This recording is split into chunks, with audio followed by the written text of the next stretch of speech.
มีอยู่ที่มีผู้สาวบ่อยู่นี่มีสาวพาไปหาสาวได้บ่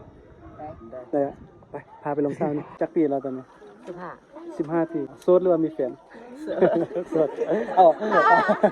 จักปีแล้วตอนนี้15 ปีคือน้อยอยู่นะ15 ปีมีแฟนแล้วที่ยังไงเขาเบิกอะไรดิไปรับมาเจอแล้ววับซะนะมาให้นันพระเท่าเราสร้างกระบุงนุ่งไรบ่เสื้อเนี่ยไหนเนี่ยเอาเลยบัดนี้นะจับเลยให้น้องอุ่นเฮียมเด้อตอนนี้เบาลังได้เดินทางมาฮอดบ้านจันว่างเนาะบ้านจันว่างเป็นหมู่บ้านอยู่จอมดอยอยู่เขตดอยอยู่เขตนอกเมืองพี่น้องพ่อพี่น้องเบิ่งเนาะหมู่บ้านเขาเจ้าก็จะเป็นลักษณะแบบนี้เนาะ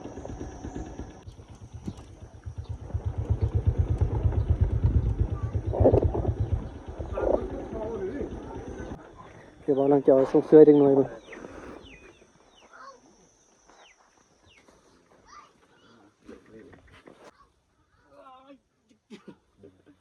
อยู่นี่เบิ่งแทบเบิ่งเดี๋ยวเบิ่งเนาะนี่พอดีมาเจาะเอาตัวนี้เนาะเทลงกี้เทป่ะเชื่อเด็กหน่อยเฮ้ย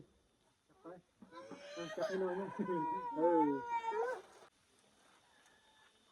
เอาเลยบัดนี้นะจับเลยเขาจะยักอายนิดนึงแล้วก็แบบเรื่องภาษาเนี่ยก็ยักต่างกันเนาะเพราะว่าเบาล่างเป็นอันชนเผ่าลาวลุ่มแล้วก็เขาจะเป็นชนเผ่ากะมุนะ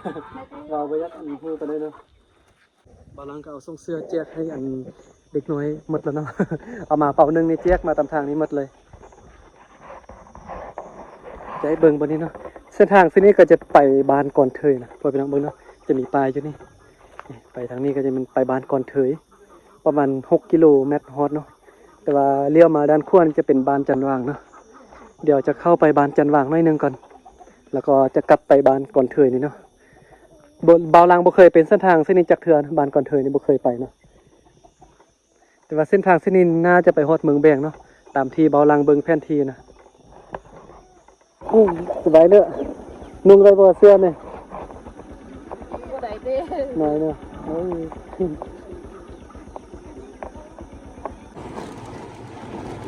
มาเส้นทางเส้นนี้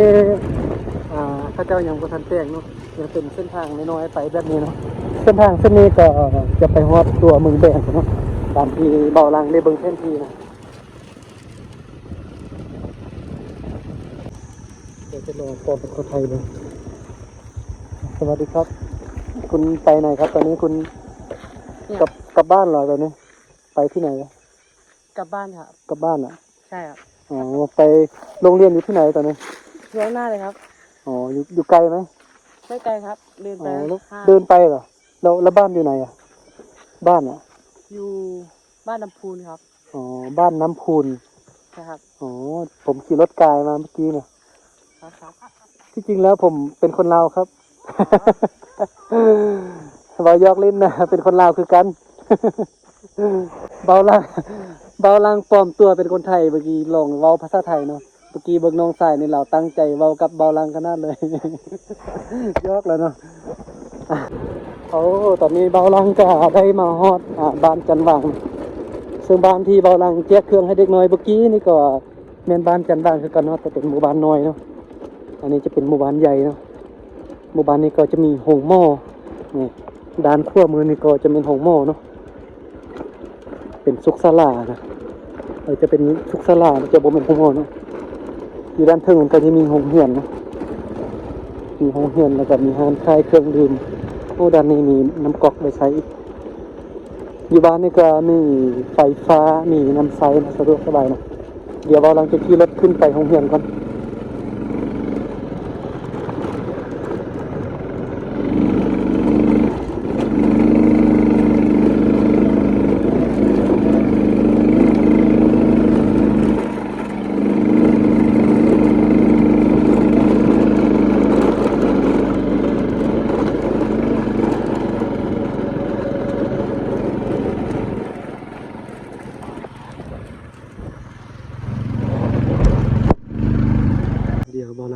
ตัวเป็นคนไทยมั้งเนี่ยบอลังจะปลอมตัวเป็นคนไทยนะเราภาษาไทยเนาะสวัสดีครับขอคุยด้วยได้ไหมอ่า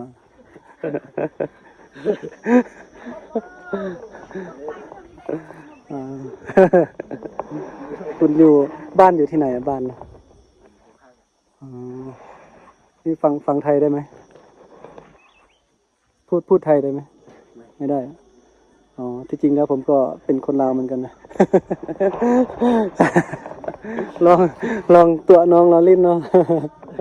ที่จริงกันคนลาวคือกันแหละลองเว้าภาษาไทยเบิ่งกี่เสือบ่เสือนะ เขาเรียนอยู่นี่ติอ่าผมเรียนนี่มัธยมหรือว่าประถมอ่ะมัธยมติฮอดห้องม .7 อ่ะบ่ฮอดฮอดม .4 เนาะคันม .7 นี่เข้าอยู่เมืองติอืมเป็นซองเสียวเนาะ เบาลังถ้าลองเว้าภาษาไทยลองเป็นคนไทยนึงมือตัวเด็กน้อย ตัวไอ้เบาน้อยเล่นเมื่อกี้อันนี้ก็เมนโรงเรียนเนาะอยู่บ้านจันว่างเนาะวันนี้ก็จะมารีวิวโรงเรียนให้เบิ่งนะว่าโรงเรียนอยู่เขตดอยอยู่เขตนอกเมืองนี่เป็นจังไดเนาะเดี๋ยวจะมาถามมันในเบาน้อยครับ นี่อยู่นี่มีผู้สาวบ่อยู่นี่มีสาวหลายบ่อ๋อมีสาวน้อยเนาะพาไปหาสาวได้บ่ได้อะไปพาไปลงสาวนี่เดี๋ยวให้เบาน้อยอะไปเบิ่งผู้สาวเบิ่งไป อันนี้เป็นโรงเรียนเด็กน้อยที่สันปฐมที่นี่สันปฐมอยู่ด้านนี้เนาะไปเดี๋ยวให้เบาน้อยพาไปเบิ่งอันผู้สาวนะผู้สาวเนาะโอ้เป็นผู้สาวสบายเลยสบายเลยน่าอายโอ้อยู่นี่เขาเจ้าให้ยังอยู่นี่พับเป็นดอกไม้ที่นั่นแหละโอ้สังเกตเบิ่งอันผู้สาวนักเรียนมีแต่ผู้งามเด้เนาะ แต่ผู้งามมันแต่ว่าน่าอายนะนะคนนี้น่าอายเลย โอ้กินยังนี่สบายเลยเบาหน่อยนี่ซื้อยังนี่แนะนำตัวได้เข้าห้องปอยังล่ะมอยังล่ะม.4แล้วจักปีแล้วตอนนี้15 ปีโสดหรือว่ามีแฟนโสดเอาดีๆได้โสดโสดแท้เนาะ14 ปีติ15 ปีเข้าม.4โสดเนาะตอนนี้รอแล้วนี่ครูบาถือว่าหมดบานนี้ละรออันดับหนึ่งเนาะ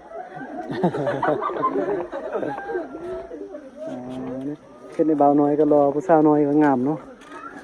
งามทั้งในคู่แล้วก็ทั้งผู้สาวพร้อมเลยก็มีแต่สาวน้อยงามแล้วเนาะแต่ว่าเขาขี้อายนิดนึง เบาลังเห็นผู้สาวคนหนึ่งนะผมน่าฮักนะว่าจิข้อเบอร์ปากกาข้อไปที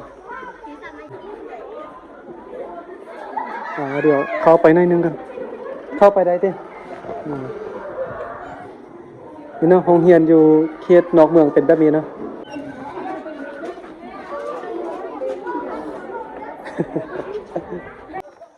อันนี้ก็เป็น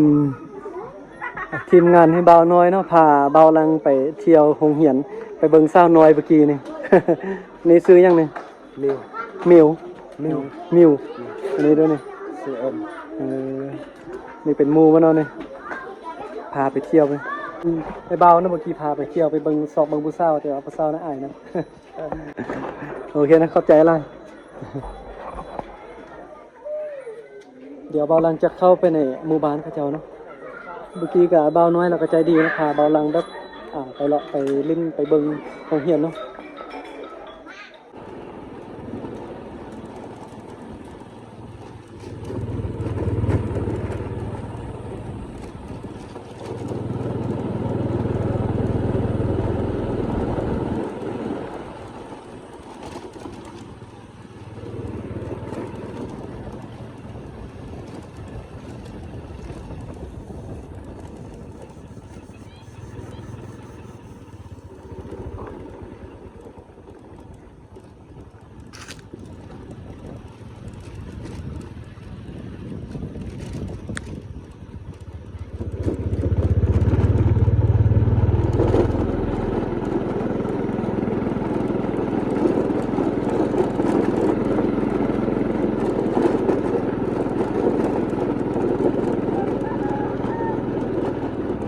อ้บ่เห็นคนเนาะ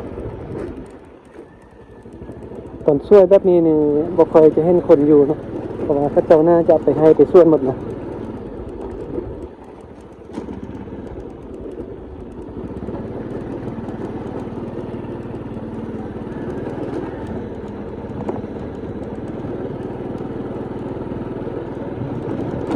ขี่รถเข้ามากลางบ้านก็จะเป็นแบบนี้เนาะบ่ค่อยเห็นคนอยู่ปานใดนะใบเลอะบ่เท่ามาเฮ็ดนั่นบ่เท่าเราซ่านกระบุงบนกระบุงเอาไปบ่เท่าซ่านยังเนี่ย ฉันอย่างไกล บนกระบุงมันอย่างไกลเนาะ อย่างไกล ขี่รถผ่านมาเมื่อกี้เห็นนั่นพอเท่าเราแต่งอย่างไกลเนาะซ่านอย่างไกล เป็นงานฝีมือของพอเท่าอุ้ยต้องมาเลยอุ้ย เฮ้ย เท่าเฮ็ดค่ายที่เฮ็ดใส่โอ้ยให้พี่น้องเอา ให้พี่น้องเนาะพอเท่าแต่งมือหนึงนี่แล้วบ่เนี่ย เดี๋ยว แล้วโอ้เก่งเนาะพอเท่านะเฮ็ดงามเด้ของพอเท่านะ Sebenarnya yang mata hem, tay say mà, ใส่เสื้อนะสบายแล้วไม่เท่าสวัสดี ไปสวดมาเต้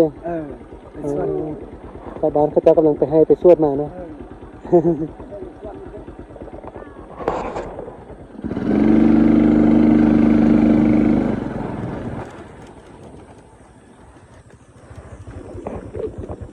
มีน้ำก๊อกเนาะ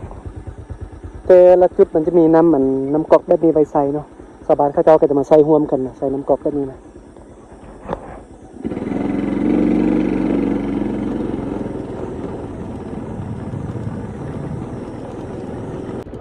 เป็นเศร้าน้อยเดียวเบาลังจะขี่รถนำเศร้าน้อยเนาะ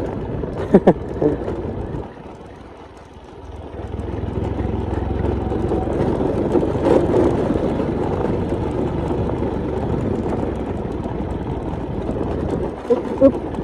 นำทักเลยก่อน โอ้สาวน้อยว่าก็ไร พอดีนะเอาแล้วไปเลย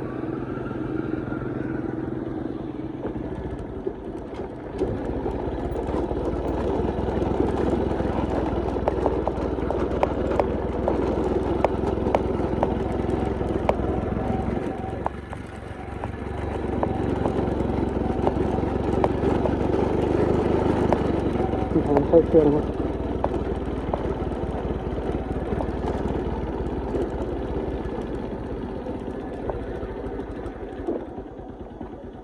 เดี๋ยวบ่าวลังจะแวะซื้อ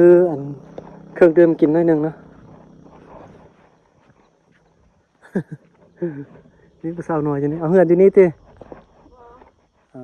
นึกว่าเหือนอยู่นี่ไปใส่เนี่ย ไปซื้อ กลับบ้านเราที่บ่กลับเข้าเหียนอยู่นี่เนาะอันนี้ซื้อยังเนี่ย ลัษณา ฮะ ลัษณา ซื้อลิ้นเนาะ นุย นุ้ยเอิ้นนุ้ยอะเนาะ เอิ้นง่ายเลยจักปีเราตอนนี้ 15 ปีเข้ามอยังแล้ว มซี 15 ปีเข้ามสี่ซื้อนุ้ยบ้านอยู่ไสสันบ้านนะ บ้านอยู่ ผู้ยุทธไปทางไหนไกลบ่ บ่ ไปทางไปเส้นนี้หรือว่าไปเส้นก่อนเทยพุ่น ไปเส้นก่อนเถย อ๋อเพื่อบ้านนั้นไปทางเส้นก่อนเทยพุ่นเนาะ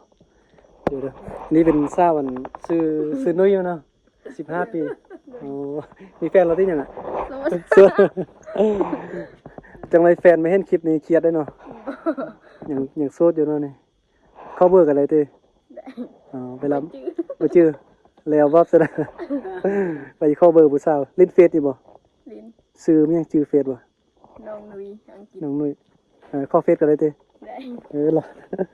แต่จะเข้าเฟซน้องสาวแล้วเนาะนึกว่ามาซื้อขนมบ่ให้สิเลี้ยงขนมกินขนมบ่ กิน ลองกินดูเลือกดูอยากกินขนมหยังสิเลี้ยง กินเครื่องดื่มกินหยังก็ได้เดี๋ยวอายใจให้ กินหยังก็ได้ตามใจ กินหัวใจก็ได้นะ เดี๋ยวจะเลี้ยงขนมเลี้ยงเครื่องดื่มน้องนุ้ยกันนะบ่ฮู้ว่าน้องนุ้ยสิกินหยังดีตอนนี้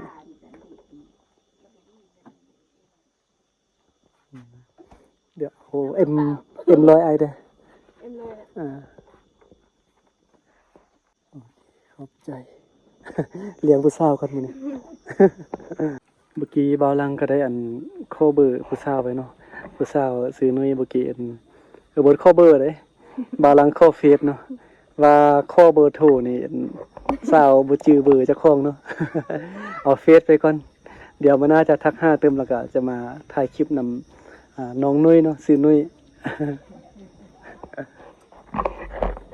โอเคเนาะคลิปนี้ก็บ่มีหยังหลายเนาะก็เป็นการเดินทางของบ่าวลังนะได้มาฮอดบ้านจันว่างแล้วก็ได้มาเนาะมานั่งเล่นนำน้องสาวนี่ซื้อนุ้ยนะ จะได้ก็คลิปนี้ก็บ่มีหยังหลายนะหมอนี่ก็ขอบใจพ่อพี่น้องที่เข้ามาชมส่องบ่าวลังนะเดี๋ยวคลิปต่อไปบ่าวลังจะไปถ่ายคลิปอยู่ไสเดี๋ยวฝากติดตามเบิ่งคลิปต่อไปเด้อ